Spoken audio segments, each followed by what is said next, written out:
strategies that I have today are by using graphic organizers. Some basic instructional steps when you're doing a vocabulary, introducing it, is there's just 4 of them. You're going to introduce the word, which is I do it, introduce the meaning, list examples and non-examples, and then check for understanding. That's the 3 basic types. So you can really use this graphic organizer that I'm going to show you, as well as the multisensory strategy, and you can actually do those simultaneously. Okay, this one is the word map. This one doesn't have it's not as detailed. So again, I put both of them in there so that, again, depending on the level of your kids, and then also you can, you know, work up to it to different, because this one right here, I like it better and it's more comprehensive. And I think with this one, the students would get a better understanding of the word, and then also you would get a better understanding to know to check for the kids if they know it or not. So I like this one better, but sometimes that is overwhelming for kids at first, and you might need to start out with something like this. So I'm wondering with this, I like them both for different kids. You know, some kids I think the second one would have too many things going on, whereas the first one would be better for them, and the second one I think other kids. But I'm wondering, like, if we couldn't, for myself, for reference for my students, put these in a folder or something, like have a vocabulary folder to keep these together so that they can, you know, I could maybe use these words as, you know, to quiz them every so often and things like that, and they could have that folder for reference. I think that's a great idea. You could put these in a sleeve, you know, those page protectors, and let them use a marker, or dry erase marker or something, you know, just to change it up a little bit. Because I mean, it's amazing what a crayon or a marker will do for a kid to get them to write. Let's use the word attention. So your word is attention. What is the word? Attention. You repeat that. So then you're going to put that in the center.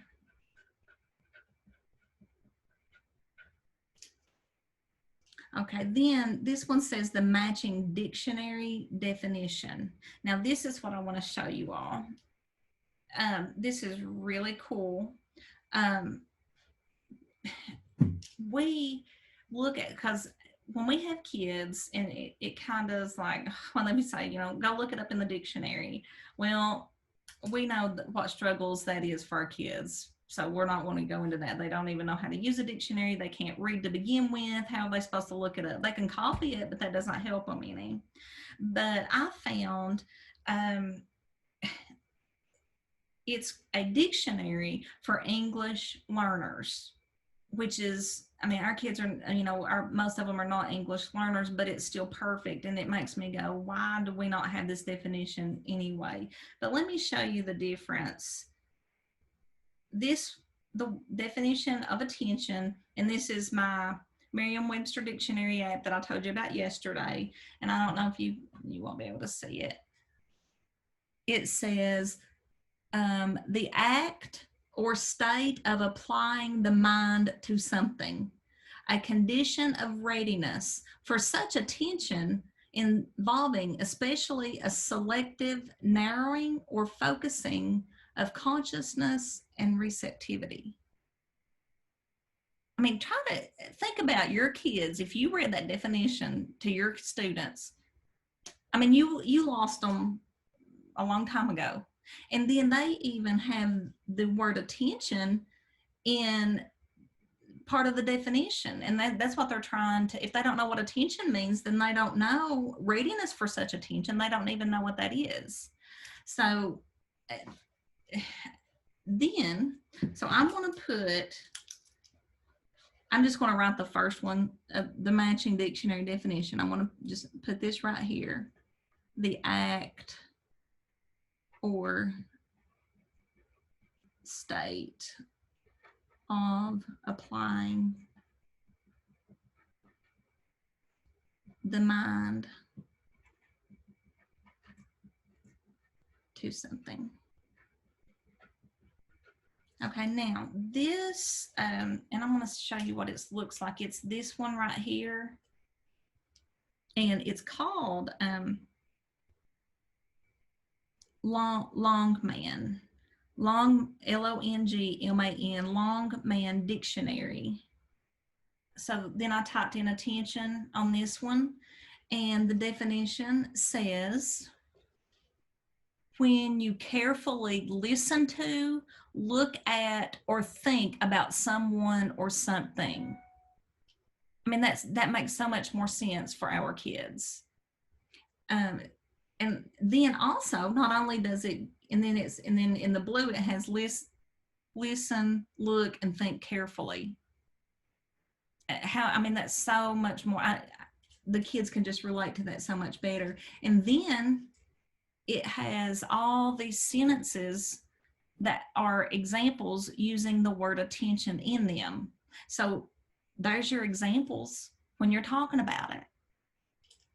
And then what's really cool also, if you have like iPads or something, is you can see those little speakers. The kids can tap it, and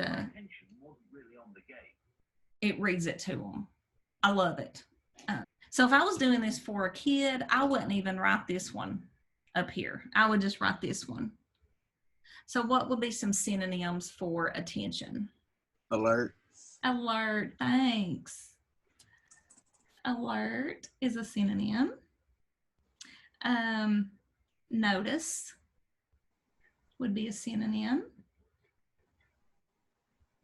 Natasha says focused. Focus, that's a good one. Now, what could be other forms of the word? So like, for example, attention could be, it's listed as a noun. All right, that would be a part of speech. And then actually, are there any other forms of the word? For example, attentiveness. That would be another form of the word. Okay. If they know the original word of attention, and then if later on, if they come across a word that has attentiveness, then there's like, oh, okay, that's very similar to attention. So I bet if I know that attention means that I need to be focused or alerted about something, then having attentiveness is going to have something to do with that. And when we get into suffixes and things later, then we'll talk more about that as well to help them figure out that. So you would have other forms of the word. Okay, if a synonym would be focused, alert, thought, or notice, what would be some antonyms of that? Disregard.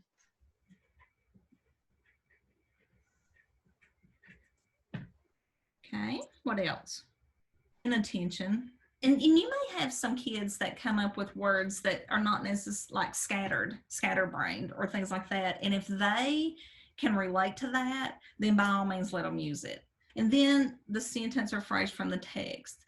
So if you are reading a story, then they would allow, you would copy that straight from the text. So we're going to say the sentence from the text is, my attention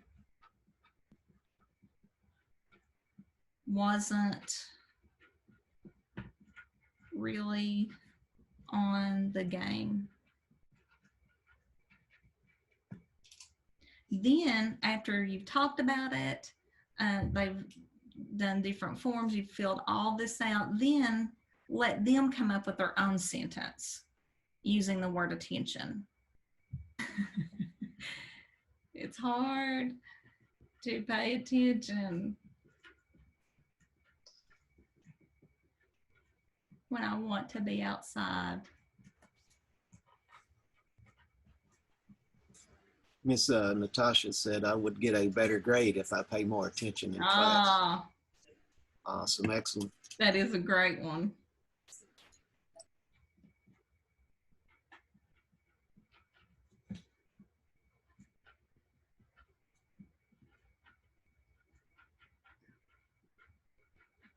And in this category here, any sentence that they come up with, if it if it fits and makes sense any at all, then accept it.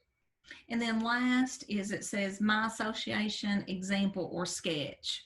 So this part is for the kids to, again, this is one of those abstract ones. So it would be really hard to draw a visual for attention. However, kids get real creative. Going back to Natasha's sentence, I would get better grade if I paid attention in class. You know, they could draw a student sitting, you know, at the desk, trying, you know, looking at the board. And if they were, you can maybe do some thought bubbles of if they were paying attention or something. So that's for the students to make their own visual, make their own connection. And going back to your folder that you had mentioned earlier, once they had this, you know, I had these filled out and then just keep that in there and build on that. And that could be kind of like their vocabulary book.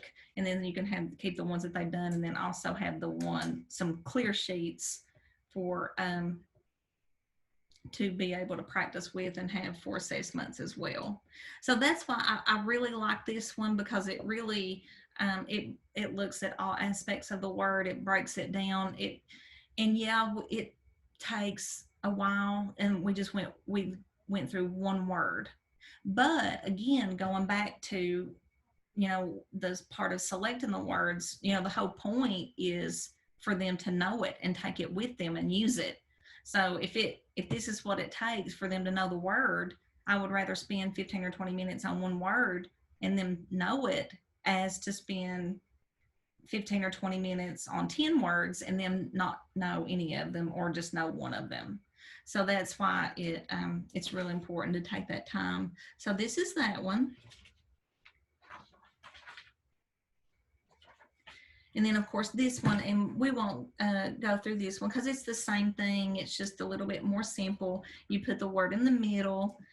You have the definition in your own words on this page. So in this case, if you were doing this one, you would read the definition to them from a dictionary, or have it displayed. I would have it displayed in the classroom on your screen, written on the board, something that they can look at, and then take the definition, the dictionary definition, and they would write their own. They would write some synonyms. They would make their own sentence, and then they would draw a picture of it. This section is the kids' favorite.